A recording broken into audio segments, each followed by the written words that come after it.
It was a big week for the United States on the world stage, and that is what we're going to focus on tonight in our Friday Roundtable discussion.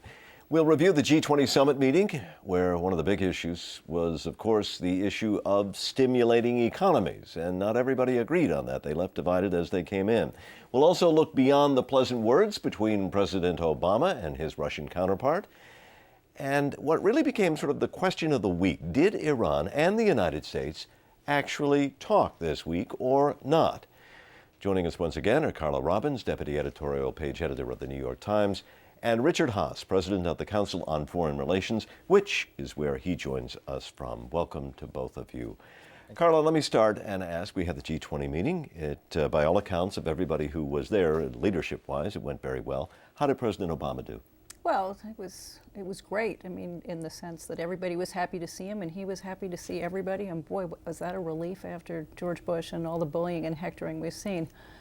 My concern, though, is that as great and as important as diplomacy is, he didn't get what not only he wanted, but what I think the world economy needs, which is a stronger commitment from other wealthy nations to spend a lot more money on fiscal stimulus. I think he decided that he couldn't get it, and there was no point in having a big falling out, but I think he's going to have to engage that fight again pretty soon. Richard, do you think the president came across weak, or that the United States appeared weak? Not at all. The United States got a larger commitment to increasing the capacity of the International Monetary Fund than people thought. The overall stimulus of the G20 meeting equaled approximately 2% of world GDP, just over $1 trillion. Plus, he avoided a nasty fight, which would have sent exactly the wrong message, because markets right now need confidence. In some ways, more important than the dollar value of stimulus is the fact that the meeting happened and happened fairly well. So all things being equal, I would say it actually turned out slightly better than a reasonable set of expectations would have had you to believe. Mm-hmm. He certainly, with his upbringing and all of that, has a very international background, but he's also very new to the job. Any of his naivete showing through? I actually thought he had a very strong showing at his press conference, and it showed Obama in his best way, which is in some ways as the teacher. And he could stand up and he could explain that this was a very different world, very different from a world in which an American president and a British prime minister sitting alone could essentially decide things. In some ways, the big story of the G20, as he pointed out, was the fact that it was a G20. This is a 21st century management tool for a very different century.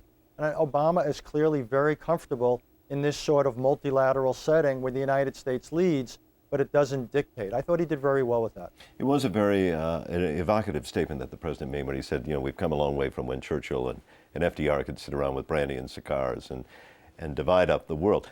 It has changed quite a bit since then, clearly. Well, I think this meeting, as Richard said, is a recognition that the United States and a few other large European economies can dictate things to everyone else. There's the Chinese, there's the Indians, there's the Brazilians, there's a lot of other players there.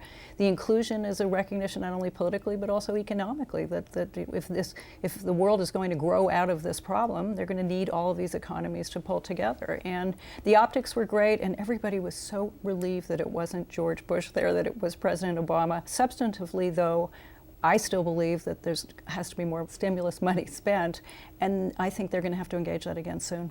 Let's move on to the separate meetings that took place. One of the biggest, of course, was between President Obama and Russian President Dmitry Medvedev. Richard, did that come across better than we thought? There seemed to be some areas where they were in agreement. For sure, and I think what it reflected above all was an oil price that's 1/3 where it was a year ago. So the Russian bear has improved its behavior. Medvedev also may want to differentiate himself a little bit from his prime minister, Mr. Putin, so he's become the more reasonable face of Russian foreign policy. At the same time, you had a United States president who's clearly more comfortable with diplomacy than his predecessor tended to be. So I thought he came together very well, which is not to say it eliminated all the differences. They were still there, particularly over some European security issues. But I was particularly impressed by the commitment on the nuclear arms control front, and I think it's quite likely we could see significant progress over the course of this calendar year to bringing about substantially lower levels of U.S. and Russian nuclear weapons. It went so well, I'm worried. Should there be red flags, Carla? Well, it's interesting. The president today, on his way to the NATO summit, was quite clear that relations aren't perfect with Russia at all, that they're significant differences over the continued presence of Russian troops, for example, in Georgia, which they mentioned today. On the other hand, just the very revival of arms control talks, it may sound like old think, which is how the Bush administration derided it. There's still thousands and thousands of nuclear weapons out there on hair trigger alert. This is one thing they can talk about. Both of them wanted to present a good face together, but as I said, the president then today was quite clear on his way to the NATO summit that all is not perfect.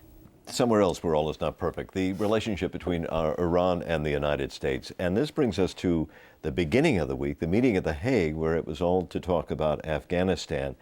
And we had this, and I don't know how to describe it, a bump into one another, a passing in the hallway. Secretary of State choreographed accidental meeting? Perhaps. Secretary of State Clinton describes a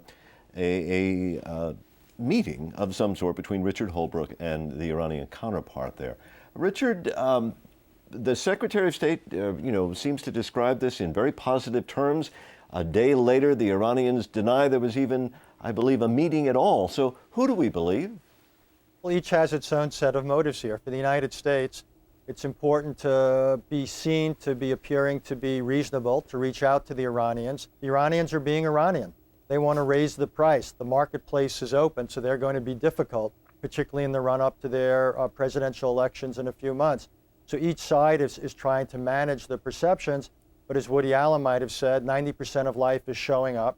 The fact that they're both there, this will break the ice. This is a good thing, and it will lead to more serious conversations down the road. Carla, you get the last word, and you get 20 seconds to do it. Well, I think it really shows exactly the ambivalence that the Iranians have about this, and also the challenge for the Obama administration. The Iranians are still producing enriched uranium. Time is not on the United States side in this, and so they're going to have to figure out a way to have a lot more meetings rather than just the drop-by if they want to make any progress here. But at least it's a start, even if it's one in passing. Carla Robbins, Richard Haass, thank you both for joining us, and have a good weekend.